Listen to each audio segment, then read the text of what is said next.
Já está aqui no estúdio o advogado tributarista, o Omar Melo, né? Omar Augusto Leite Melo, é isso, né, Omar? Isso. Bom dia, vamos falar um pouquinho sobre a questão aí da questão tributária no país, que é de fato muito grande aqui, né? Fala-se sobre os impostos e ninguém gosta desse assunto aí. O problema é que a carga tributária no Brasil é muito alta. Omar, qual é a sua avaliação sobre isso? Nós pagamos muitos impostos e temos poucos benefícios? Bom dia. Bom dia, Eduardo. Bom dia a todos os ouvintes da Top FM. Realmente, né? Acho que hoje é impossível alguém falar no nosso país que a carga tributária seja baixa ou esteja aquém daquilo que se imagina ser o ideal. Realmente a carga tributária é bastante alta e sempre existiu, durante toda a história, esta repulsa, essa rejeição contra os tributos, sempre. A questão tributária ela sempre está presente nas grandes reformas, nas grandes revoluções históricas. Inclusive aqui no Brasil nós tivemos Tiradentes, que uma das bandeiras da Confidência Mineira era a alta carga tributária. Na época eles falavam do quinto, né, 20%, que surgiu inclusive aquela expressão, quinto dos infernos. Quinto dos infernos, é verdade. O quinto dos infernos nada mais era do que os 20% que pagavam tributo. O problema é que atualmente, Eduardo e ouvintes, o Brasil, hoje, em média, o brasileiro paga 2/5 dos infernos, né? A carga tributária aumentou bastante mesmo. E, infelizmente, a contraprestação não aumenta, né? Os benefícios estatais não aumentam. Haja vista aí o que temos presenciado de forma lamentável em todas as áreas, né, praticamente, a questão não só de corrupção, mas na saúde, na educação, segurança pública, há uma carência. Há uma boa arrecadação, uma extraordinária arrecadação, mas a contrapartida, infelizmente, não é a mesma, né? Omar, quais são então os principais tributos da União, do Estado e dos municípios? Até para o pessoal entender, os principais tributos da União, ou seja, do que o governo federal arrecada, nós podemos citar o imposto de renda, pessoa física, imposto de renda, pessoa jurídica, a contribuição social sobre o lucro, que é um tributo pago pelas pessoas jurídicas, temos o PIS, COFINS, que também é pago pelas pessoas jurídicas, as contribuições previdenciárias, lá no seu Olorite, quando vem lá um descontado INSS, ou Previdência Social, aquilo ali é um tributo. Temos o chamado imposto sindical, que são as contribuições sindicais, imposto de importação, o ITR, IPI, são os tributos aí da União. No caso dos estados, os mais importantes é o ICMS e o IPVA. No âmbito dos municípios, destaque para o IPTU, ISS e o ITBI, que é aquele imposto que você paga quando compra um imóvel. É um conjunto de siglas aí, e a próxima questão que eu te faço é o seguinte: para onde é que vai todo esse dinheiro arrecadado? Porque, obviamente, se eu e você e todo mundo paga, isso vai para algum lugar. Para onde é que vai isso, Omar? Então, nós temos, Eduardo, algumas receitas, chamadas receitas carimbadas. Por exemplo, a saúde, 25%, 15% do que se arrecada vai para a saúde. 25% dos impostos vai para a educação. Então nós temos essa destinação carimbada, digamos assim. Com relação às contribuições previdenciárias, caso do INSS, do PIS, da COFINS, que inclusive sofre uma arrecadação, obtém uma arrecadação bastante significativa, vai para a Previdência Social, né? No restante, depende do orçamento. É aquilo que o Congresso Nacional, a Assembleia Legislativa, a Câmara dos Vereadores, após receber o projeto de iniciativa do Executivo, eles é quem dão a destinação. Então, no Brasil, a grosso modo, podemos dizer que no que diz respeito aos impostos, cerca ali de 60% é que não são carimbados, né? Quer dizer, então, de uma certa forma, Omar, com toda essa arrecadação, dá para a gente dizer que dinheiro existe para pagar os serviços aí e os benefícios oferecidos à população. O problema, então, é o mau uso, né? A má destinação desses recursos. Então, veja só, os números oficiais, né, que dão a respeito da carga tributária. Em 2016, arrecadou-se no nosso país quase 2 trilhões de reais. 2 trilhões. Não é bi não é nem milhões. É zero que não acaba mais. É zero que não acaba mais. Para ser exato, é 1 trilhão e 900 e poucos bilhões de reais que foram arrecadados.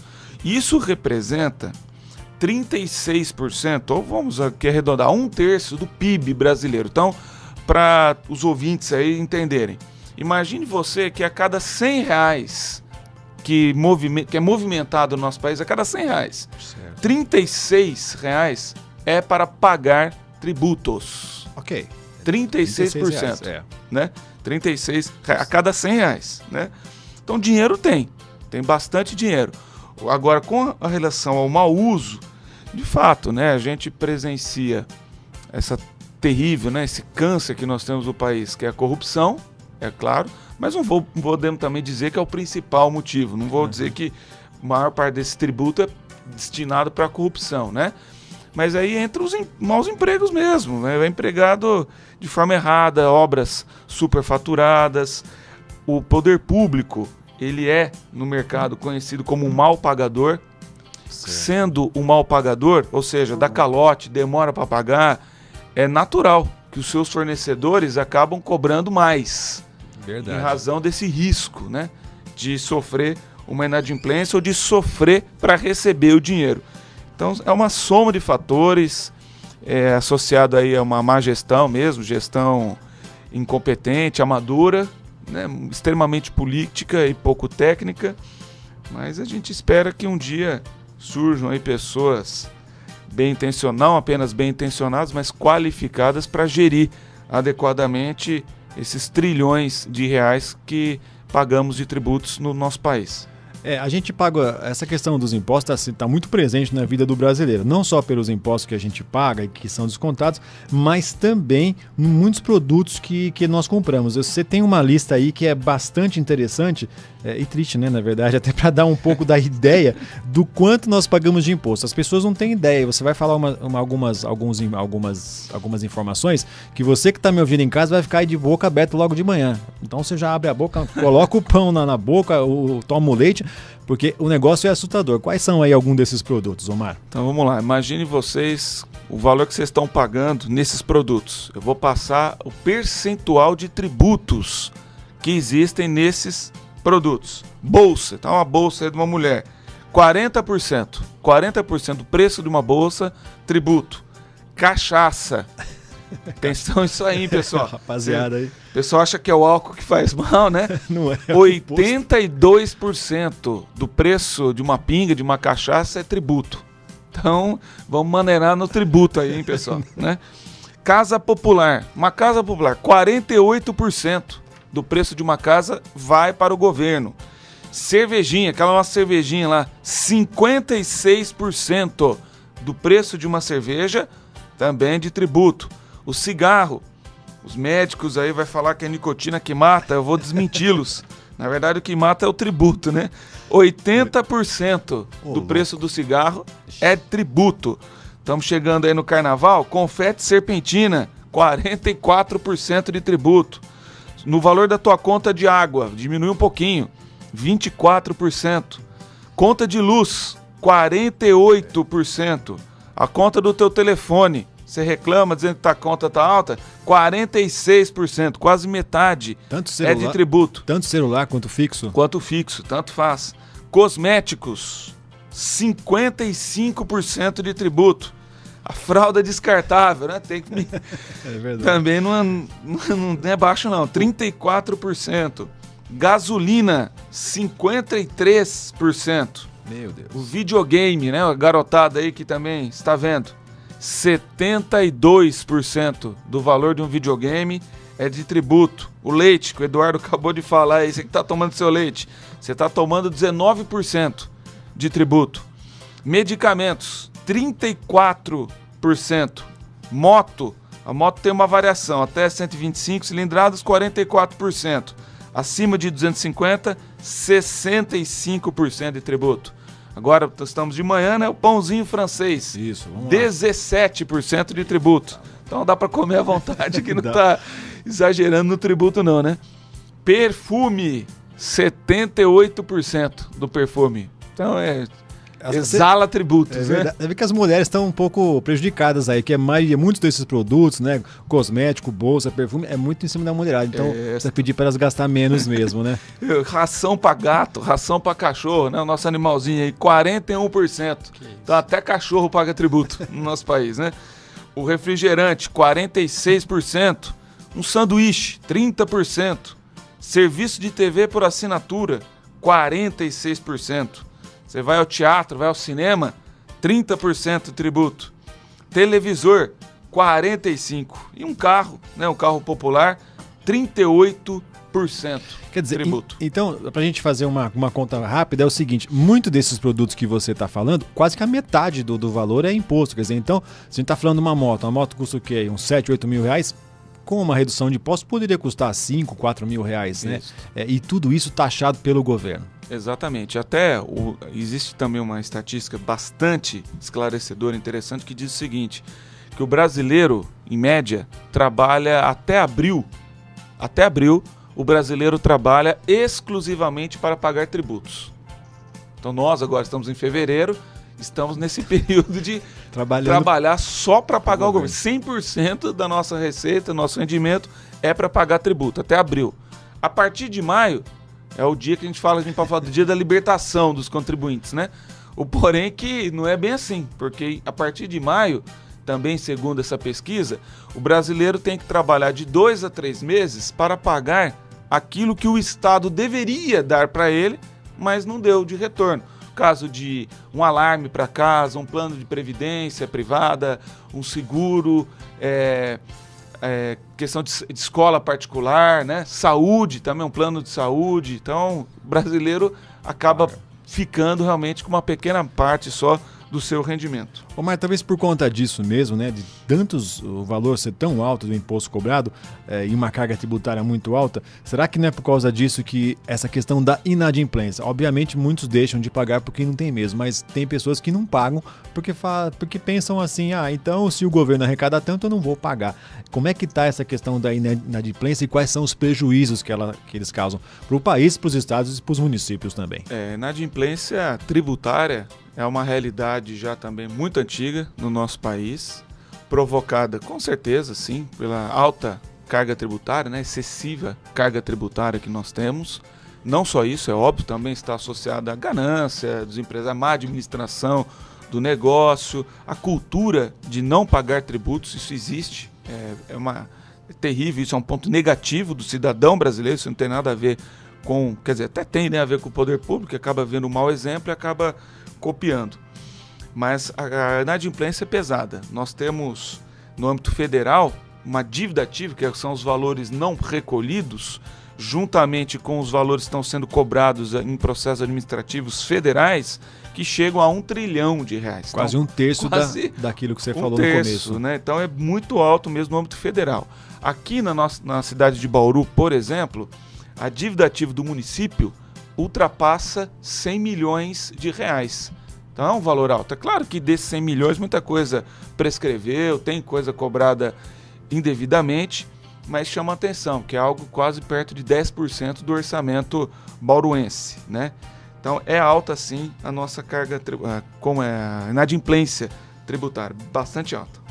Bom, o não pagamento do imposto, ele vai implicar em crime federal. E aí, essa modalidade está aparecendo muito nos noticiários aí, com as investigações da Polícia Federal, Lava Jato. Queria que você falasse um pouco sobre essa questão, esses recursos que são recuperados, porque muitos dos recursos foram recuperados pela Polícia Federal. Para onde é que vem isso? Primeiramente, como é que você vê a atuação da Polícia Federal nesses crimes fiscais? Certo. Com relação aos crimes fiscais, é importante dizer, a mera inadimplência não é crime. Então, a pessoa que deixou de pagar, declarou o tributo e deixou de pagar, isso não é crime. Então, chegou o carnê do IPTU, não pagou, isso não é crime. Isso é mera inadimplência, é um problema exclusivamente tributário, não envolve crime.